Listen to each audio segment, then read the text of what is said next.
Hi, this is Professor Stugard, and today we're going to review a little bit about variables and functions in this video. So what we want to go over in this video is to kind of review how we store variables and what that's going to mean. We're going to also review that when we do store variables, what are our conventions for naming those variables or really naming anything with an identifier in the R programming language, and then also how to look up some of the help functions or the help features for our different types of functions, and talk a little bit more about how functions are going to work. So first of all, a variable. Well, a variable is a storage location in the computer's memory that we've given a specific name. So when we declare a variable, what we're doing is we're telling the computer is that, all right, take this physical space in your memory and you're going to hold it, and you're going to hold it for this particular value.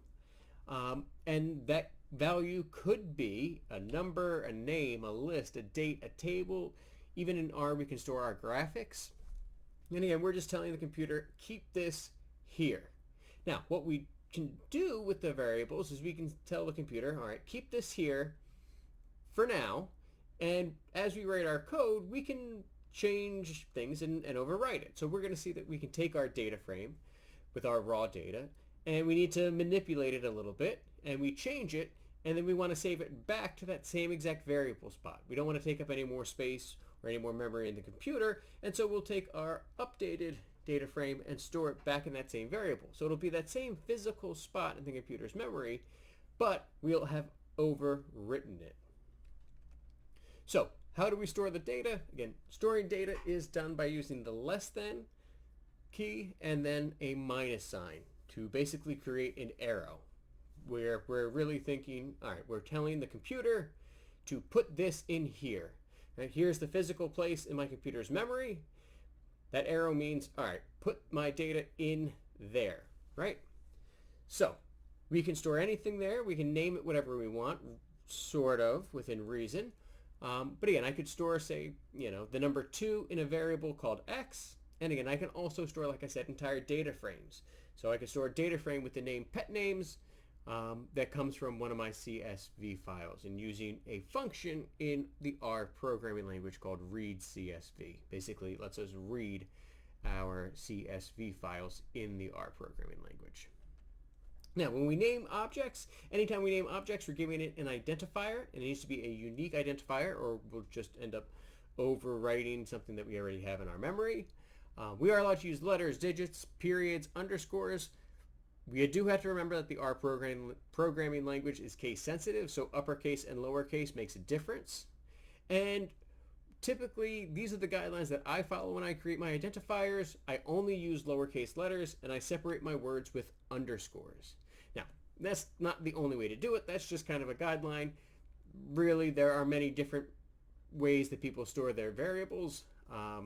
There is no exact right way to do it. You need to do whatever is comfortable for you and makes sense to you. And when you look at your code, you can understand what each of your variables stands for. However, there are some rules. You cannot start with a capital letter. You cannot start with a number, an underscore, or a period. Otherwise, R is going to let you name your variable however you'd like.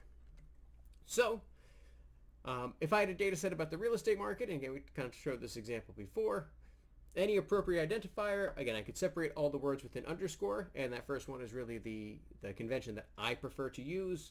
You could separate each of the words with a period, which is valid in the R programming language, but it might get a little bit more confusing in some other programming languages. And then that bottom one is called the camel method. You have to start with a lowercase, but then you capitalize the first letter in every other word so you can kind of read what's going on with the real estate market. Inappropriate identifiers, again, cannot start with that capital letter. If you start with a capital letter, that's just not going to work, even if the rest is fine. You cannot start with an underscore or a period. And even though this last one, R would absolutely let you store this as a variable name, it's not a good name because there's no separating of the words. And you could read that as real stat m arc at, and again, you might not understand it. It's just kind of a convention to make life a little bit easier. Commenting is also important. Again, we comment code by using the number sign or the hashtag or the pound symbol, depending on how old you are. And again, it's just nice to comment your code again so that people understand what it is you're trying to do, making sure that your thought process is clear and people can understand, oh, wait, this chunk of code is supposed to do this particular operation. And again, it's just a good way so that when you go back and look at your old programs, you're like, oh, what was I trying to do? And you don't have to guess. You can actually see, oh, I wrote down exactly what I was trying to do. Oh, goody. Past me just did future me a really good favor. So we're going to be doing favors for future us by commenting our code, fairly frequently. Lastly, our functions.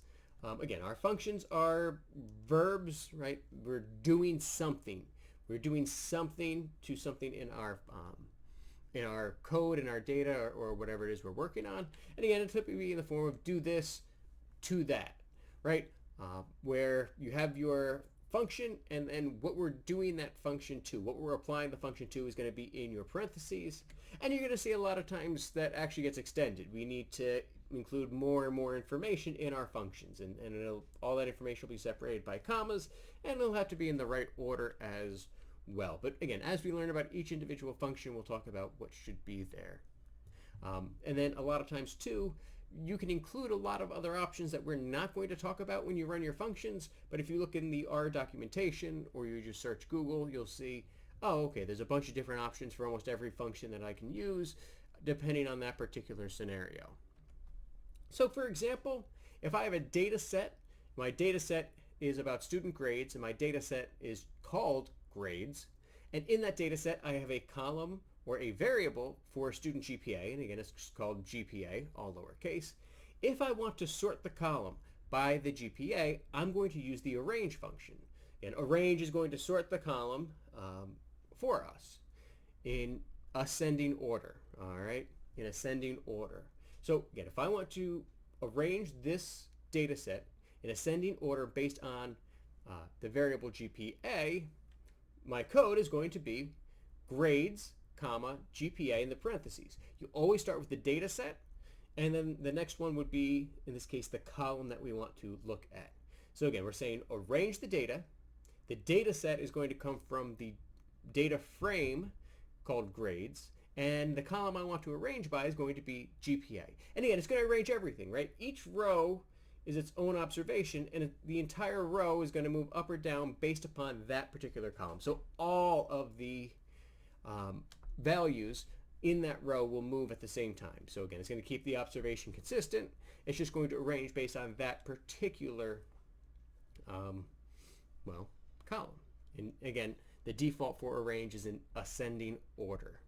So your data frame comes first, and again, that's typically going to be the case. We can also pipe the data frame in. Remember, piping is a really useful tool that we use when we start doing our exploratory data analysis. And then in this case, our variable or our column comes second. Then again, R is going to return the data set. So again, you're going to get back that same data set where now the rows are in order based upon the GPA in ascending order. Now, if you want to save that data frame, if you want to arrange it and save it that way, you are going to have to store it back into the memory. And we'll talk a little bit more about that in the next video, again, about storing and overwriting. But for now, I just want to talk about the basics about how we operate with our functions.